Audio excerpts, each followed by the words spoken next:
તો બનાસકાંઠાના પાલનપુરમાં 2 કલાકમાં 2 ઇંચ વરસાદ પડ્યો। નીચાણવાળા વિસ્તારોમાં પાણી ભરાઈ ગયા છે। ડેરી રોડ પર આવેલા રહેણાંક વિસ્તારોમાં પાણી થઈ ગયું છે અને સામાન્ય વરસાદમાં જ વરસાદી પાણી ભરાઈ ગયા છે અને તંત્રની કામગીરી સામે અનેક સવાલ ઉઠ્યા છે। સૌથી મહત્વની વાત એ છે કે 2 ઇંચ વરસાદ પડ્યો છે છતાં પણ અહીંના દ્રશ્યો કેવા જે સામે આવી રહ્યા છે।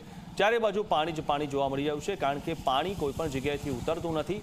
તેના કારણે લોકોને હેરાનગતિ થઈ રહી છે। બનાસકાંઠા જિલ્લાના અનેક વિસ્તારોમાં મોડી રાતથી વરસાદ થઈ રહ્યો છે, ક્યાંક ધોધમાર તો ક્યાંક ધીમી ધારે વરસાદ થઈ રહ્યો છે। જો કે પાલનપુર વિસ્તારની અંદર 2 ઇંચ જેટલો વરસાદ પડતા પાલનપુર શહેરના અનેક જે નીચાણવાળા વિસ્તારો છે તે પાણી થયા છે।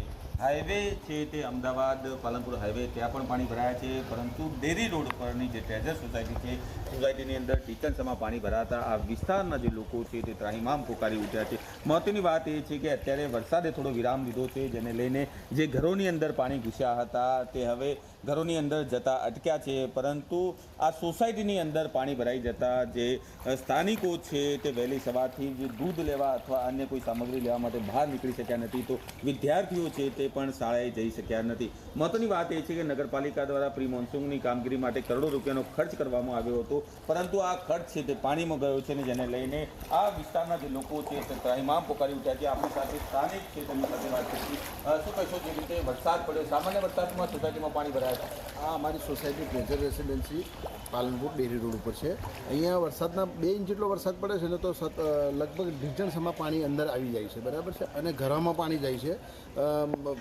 નગરપાલિકા આના વિશે કશું જ કામગીરી કરી નથી, અને અમારા આગળ સોસાયટીમાં જે રીતે પાણીનો નિકાલ હતો પહેલાં, આજથી 1-2 વર્ષ પહેલાં, પણ આગળ એક અનમોલ કરીને સોસાયટી બને છે, એ સોસાયટીવાળાએ એમને વરંડો વાળી દીધો છે અને અમારો પાણીનો નિકાલ બિલકુલ બંધ કરી દીધો છે।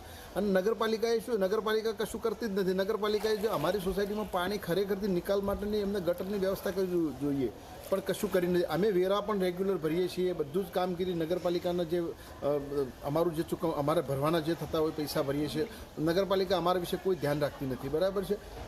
ખરેખર તાત્કાલિક એમને અહીંયા પાણીના નિકાલની વ્યવસ્થા કરવી જોઈએ। ખાસ કરીને જે રીતે વરસાદ પડ્યો ને સામાન્ય વરસાદમાં પણ સોસાયટીના ઘરોની અંદર પાણી ઘૂસ્યા હતા, વિદ્યાર્થીઓ સ્કૂલે નથી જઈ શક્યા, ધંધા અર્થે પણ લોકો નથી જઈ શક્યા, કેટલી હાલાકી પડી? બહુ જ હાલાકી છે।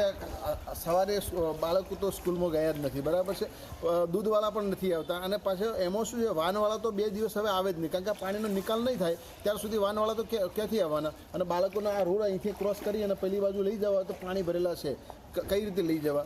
એટલે બાળકોના શિક્ષણ ઉપર પણ અસર પડે છે, બરાબર છે। અહીંયા બધા લોકો શિક્ષણ માટે જ રહેતા હોય છે, બરાબર છે, અને છોકરાઓને બહુ તકલીફ પડે છે ભણવામાં। શું માંગ છે તમારી? અમારી માંગ એક જ છે કે અમારે પાણીનો નિકાલ કરી દેવો જોઈએ। આ લોકો ગમે તે ગટરની વ્યવસ્થા કરવી જોઈએ કે કોઈ પણ કામ કરવું જોઈએ, અને પાણીનો નિકાલ થઈ જાય એટલે અમે સંતોષ છે।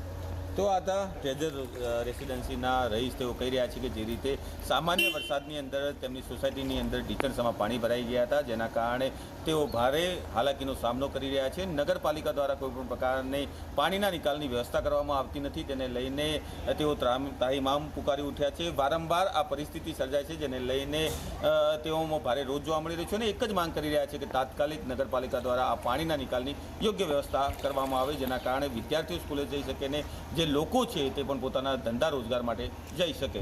અલ્કેશ રાવ, જી મીડિયા, બનાસકાંઠા।